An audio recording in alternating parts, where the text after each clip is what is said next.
오늘도 하루의 시작을 하나님 앞에 나온 모든 분들을 환영합니다. 일천번제와 또 여러분의 모든 기도 가운데 하나님께서 면밀히 응답하시는 하루 되기를 바랍니다. 사람들은 기본적으로 시각, 청각, 촉각, 미각, 후각 이렇게 오감을 통해서 현재 상황을 파악하거나 기억하는 데 이용합니다. 그 중에서도 후각이 오래 남는다고 하는데요. 2001년도 필라델피아의 어떤 연구소에서 이제 입증을 했는데 프루스트 현상이라는 이 현상을 입증했습니다. 이게 프랑스 작가 프루스트라는 사람이 쓴 잃어버린 시간을 찾아서라는 대하 소설이 있는데 소설이 먼저 나왔고 그 소설을 이제 입증한 거죠.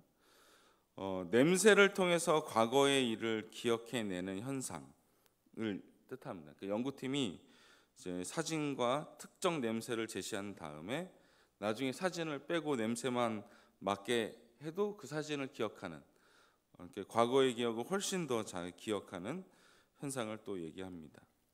또 실제로 이 스타벅스나 던킨도너츠 이런 회사들도 이렇게 아로마 마케팅이라고 해서 향기를 이용한 마케팅을 사용합니다. 사람이 특정 냄새를 맡았을 때 어떤 생각을 하고 어떤 심리 상태를 형성하는지 연구하는 거죠. 그러고 보니까 제가 이제 지하철을 이렇게 환승할 때 어떤 지하철인 여기인지 기억이 안 나는데 이렇게 델리 만주라고 이렇게 노란색 이렇게 과자 같은 거를 파는 역이 있었습니다. 그래서 그 냄새가 아주 기가 막히거든요. 그래서 지나갈 때마다 제가 샀었는데 생각해 보니까 제가 식욕이 왕성해서가 아니라 이 향기 마케팅에 이렇게 당했던 것 같습니다. 오늘 본문에 보면요, 그리스도의 향기가 나옵니다. 우리가 잘 아는 본문인데 말씀을 통해서 여러분 모두의 삶에 이 그리스도의 향기가 퍼져나가기를 소원합니다. 본문을 함께 보겠습니다. 12절 13절인데요 제가 읽겠습니다. 내가 그리스도의 복음을 위하여 드로아의 이름에 주 안에서 문이 내게 열렸으되 내가 내 형제 디도를 만나지 못함으로 내 심령이 편하지 못하여 그들을 작별하고 마게도냐로 갔노라. 바울은 현재 드로아를 거쳐서 마게도냐에 도착했다라고 얘기합니다. 이는 바울의 3차 전도 여행 중에 마게도냐를 거쳐 고린도로 가는 그 길 중에 이제 드로아에 들린 사건을 말하는 거죠. 그래서 현재 바울이 고린도 후서를 쓰는 시점이 이제 3차 전도 여행이라고 우리가 알 수 있습니다. 본문을 보니까 어떤 목적으로 여기에 왔느냐, 12절을 보니까 그리스도의 복음을 위해서 갔다는 겁니다. 드로아에 도착했을 때 주님께서 그곳에서 일할 수 있도록 또 12절 마지막에 보니까 내게 전도의 문이 열렸다라고 표현합니다. 원문상을 보니까 이 열렸다는 것은 수동태로 적혀 있습니다. 그러니까 뭔가 자기가 한 게 아니라 주체는 하나님이 그 길을 열어주셨다는 거죠. 정리하면 바울의 이 3차 전도 여행 그 여정 중에 마게도냐에서 이제 막 가는 이 드로아에 가는 그 과정에 도착하니까 하나님께서 전도의 문을 여셨다라는 겁니다. 골로새서 4장 3절에 보면 우리를 위하여 기도하되 하나님이 전도할 문을 우리에게 열어주사. 그러니까 우리가 기도할 때 하나님께서 전도의 문을 열어주신다는 거죠. 바울은 이 사실을 알고 있었습니다. 그리고 그 사실을 더 자세히 전하기 위해서 오늘 편지에도 썼던 거죠. 전도의 문을 열고 닫는 것은 전적인 하나님의 주권에 있음을 믿으시길 바랍니다. 자, 그렇기 때문에요, 우리가 먼저 해야 되는 것은 기도죠. 기도함에 하나님께서 그 전도의 문을 열어주신다는 겁니다. 우리가 전도는 나는 말을 잘 못해, 나는 아는 게 없어, 우리가 전도를 수려한 말로 하는 것이 아니고요, 우리가 갖고 있는 성경 지식을 막 열거한다고 해서 전도가 되는 것이 아닙니다. 오늘 말씀처럼 기도할 때 하나님의 그 전도의 문을 열어주신 줄 믿습니다. 그렇기 때문에 우리가 오늘 이 새벽에 나와 기도하는 것이 중요한 거죠.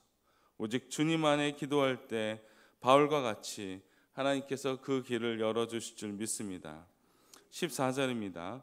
항상 우리를 그리스도 안에서 이기게 하시고 우리로 말미암아 각처에서 그리스도를 아는 냄새를 나타내시는 하나님께 감사하노라. 아멘. 자, 여기서 보니까 이기게 하시고라는 표현을 보면 이제 다른 번역을 보면 개선 행진이라고 표현했습니다.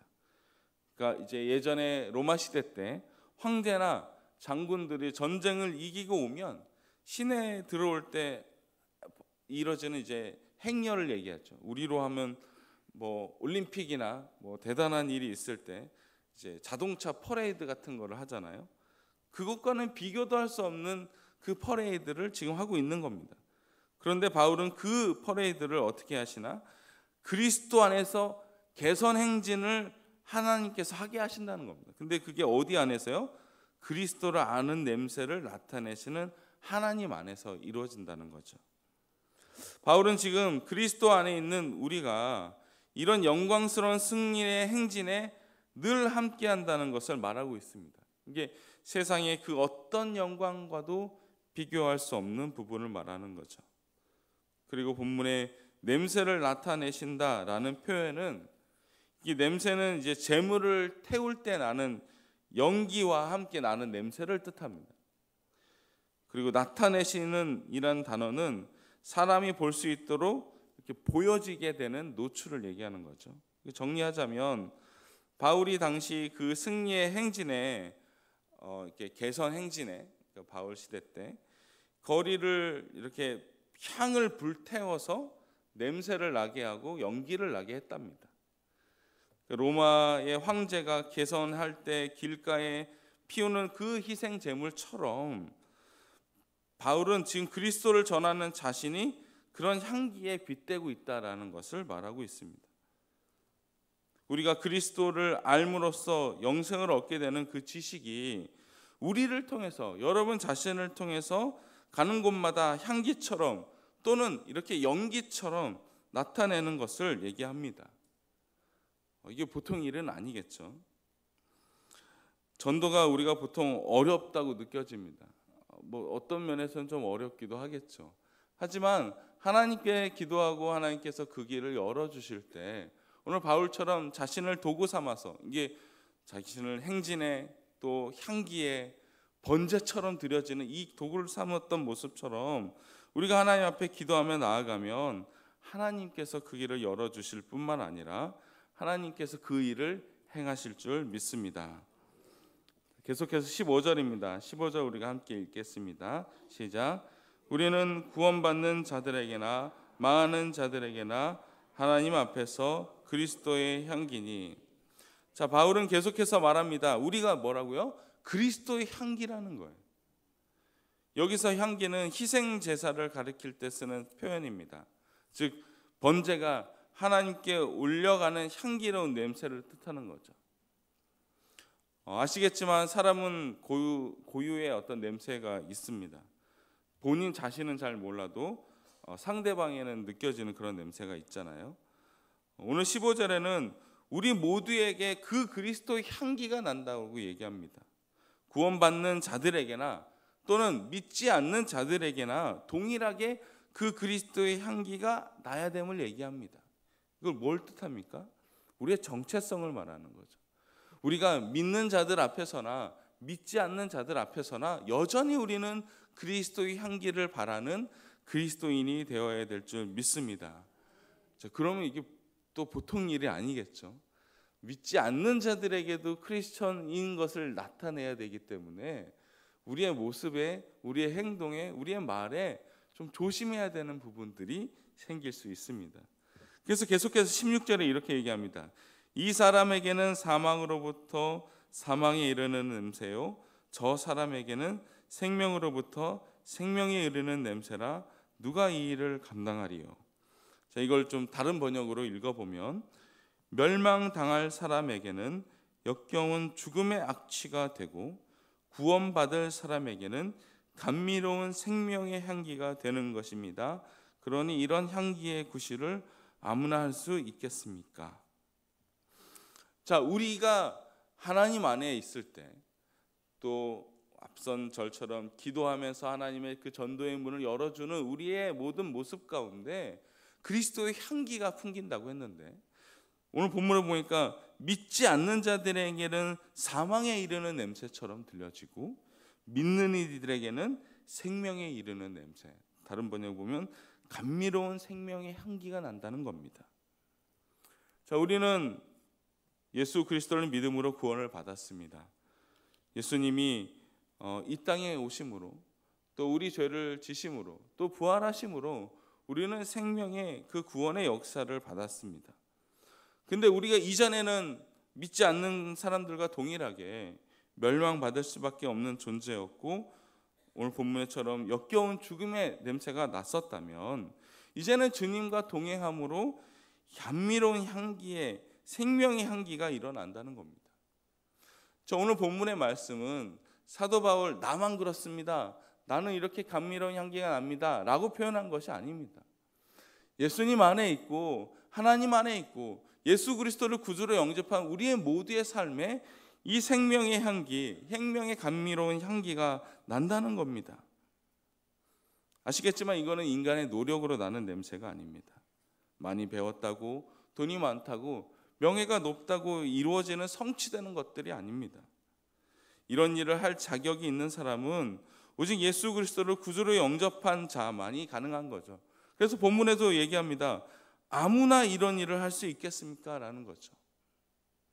예수 그리스도를 구주로 영접한 우리 모두에게 이 그리스도의 향기가 풍겨지는 자격이 있을 줄 믿습니다. 그래서 계속해서 17절에 이렇게 얘기합니다. 우리는 수많은 사람들처럼 하나님의 말씀을 혼잡하게 하지 아니하고 곧 순전함으로 하나님께 받은 것 같이 하나님 앞에서와 그리스도 안에서 말하노라. 아멘.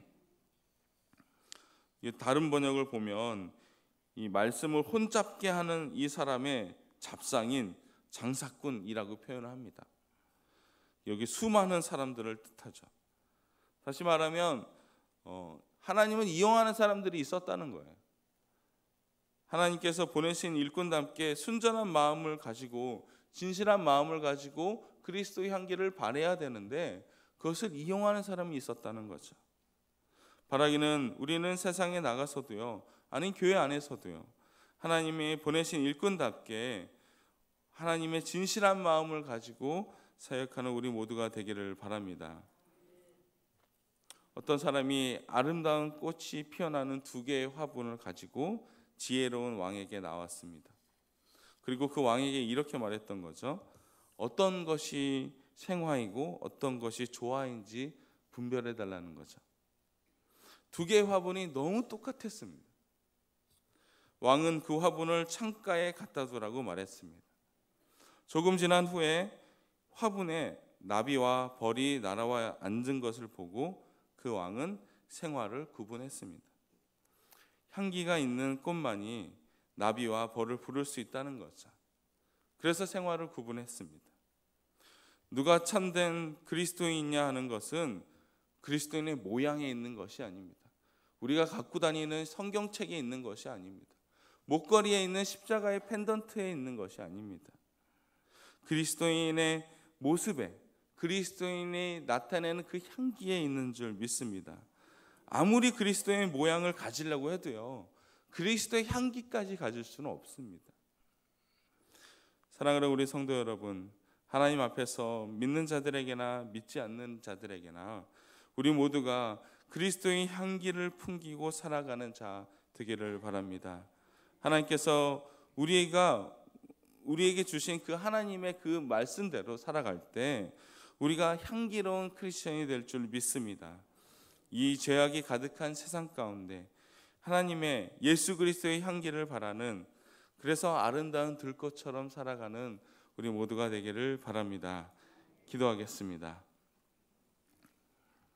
사랑과 은혜가 많으신 하나님, 우리를 사랑하셔서 예수 그리스도를 보내어 주시고 우리로 믿게 하심을 감사드립니다.